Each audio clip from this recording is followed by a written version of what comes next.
তো hello guys, আসসালামু আলাইকুম। আশা করি সবাই ভালো আছেন, আমিও ভালো আছি। তো আজকে নিয়ে একটা ব্লগ ভিডিও নিয়ে চলে আসছি। এই ভিডিওটা হচ্ছে সুন্দরী মেয়েদের উদ্দেশ্যে কিছু কথা। তো যারা সুন্দরী মেয়ে আছেন তারা বিশেষ করে এই ভিডিওটা শুনবেন এবং দেখবেন। আর যারা অসুন্দর মেয়ে আছেন তাদেরকে আমি ছোট করতেছি না অসুন্দর বলে, তারা এমনিতেও সুন্দর মনের মানুষ হয়। কারণ যেহেতু তারা কালো বা শ্যামলা বর্ণের হলেও তাদের মনটা সুন্দর মনের, মানে সুন্দর যারা মেয়ে আছে তাদের থেকেও সুন্দর মনের মানুষ হয় তারা, যারা কালো বা শ্যামলা বর্ণের মেয়ে। তো তাদেরকে আমি অনেক রেসপেক্ট করি, তাদেরকে অনেক সম্মান করি। যতটা সম্মান মানে অসম্মান যারা সুন্দরী মেয়ে তাদের থেকে বেশি সম্মান করি যারা কালো বা শ্যামলা, কারণ তারা অনেক সুন্দর মনের মানুষ হয়। তো যারা সুন্দর মেয়ে আছে তাদেরকে বলতেছি, আপু আপনারা এই যে আটা ময়দা নিয়ে যে যে যে চলাফেরা করেন না, এইগুলা নেন ঠিক আছে, আপনারা আপনাদের ভালো লাগে তাই মেকআপ করেন, আটা ময়দা নেন, ভালো কথা। কিন্তু এই যে আপনাদের যখন একটা ছেলে মন থেকে ভালোবাসে, কারণ আপনি সুন্দরী, এটা মানতেছি, আমিও মানতেছি। যারা আপনাকে প্রপোজ করছে বা যারা আপনাকে ভালোবাসে তারাও মানবে যে আপনি অনেক সুন্দরী। কিন্তু তার মানে এই না যে আপনি সুন্দর বলে সে আপনাকে প্রপোজ করলে আপনি রিজেক্ট করে দিবেন বা তারে রিজেক্ট না করে দিয়ে, তোমার যদি তারে ওই ছেলেটা পছন্দ না হয় তুমি একদম ডাইরেক্ট রিজেক্ট করে দিবা। তারে তুমি বসায় রাখো, ঝুলাই রাখো, কয় নাম্বার সিরিয়াল আছে দেখা গেলো একটা ছেলে তোমার প্রপোজ করলো, তার আপনার মানে তোমার সাথে তার ভালো লাগতেও পারে, তাই যে তুমি তাকে যে এরকম ঘোরাবা, ঝুলাই রাখবা, তার সাথে টাইম পাস করবা, কি দরকার আছে একটা ছেলের মন নিয়ে খেলার? তো এটা তো কোনো প্রশ্ন আসে না যে আপু যে তুমি একটা ছেলের এরকম ঘোরাবা, তোমার কি অধিকারটা আছে? তুমি যদি তারা মনের থেকে না ভালোবাসতে পারো তাহলে বলবা যে ভাইয়া আমার অনেক ভালো লাগে না, তুমি আমার SMS বা ডিস্টার্ব জানো, তুমি এদিকেও থাকবা ওদিকেও থাকবা, মানে একটা ছেলের জীবন নিয়ে খেলা করবে, এই অধিকার তো আমাদের সমাজের মানুষ দেয় না। এই সমাজ এটা মেনে নেবে না।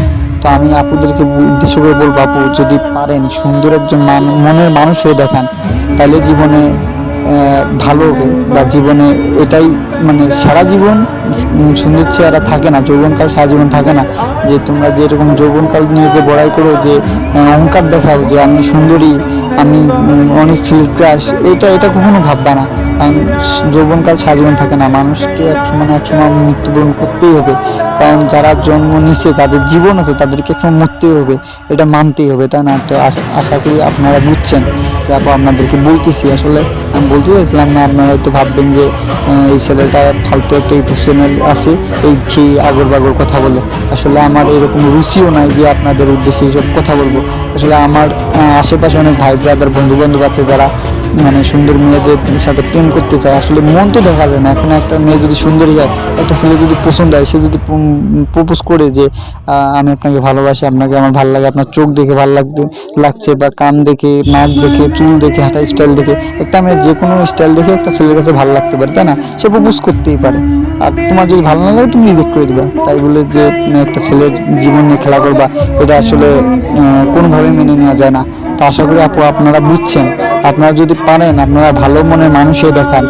একজন নারী যে মানে নারী বিয়ের আগ পর্যন্ত ছলনা করে, কিন্তু বিয়ের পরে একটা মা হয়, মা হওয়ার পর কিন্তু সে ছলনা করে না। কারণ মা কিন্তু, যে আমি কিন্তু একটা মায়ের সন্তান, তাই না? আমিও কিন্তু আমার মায়ের গর্ভে ছিলাম, সে মানে তার থেকেই কিন্তু আমরা আসছি, তাই না?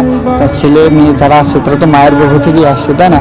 তাহলে আপনারা কিভাবে এরকম একটা ছেলের জীবন নিয়ে এরকম ছলনা করেন? কিভাবে এটা কিভাবে পারেন? আপনাদের কি একটু মায়া হয় না যে আমরা যেগুলো করছি সেগুলো ঠিক না? তো আশা করি আপনারা সবাই বুঝছেন। তো আসলে ভিডিওটা বিনোদন না, এমনি বলছি যে যারা বুঝার তারা তো এমনি বুঝছে না, যারা বুঝেন না তাদেরকে আল্লাহ বুঝার তৌফিক দান করুক।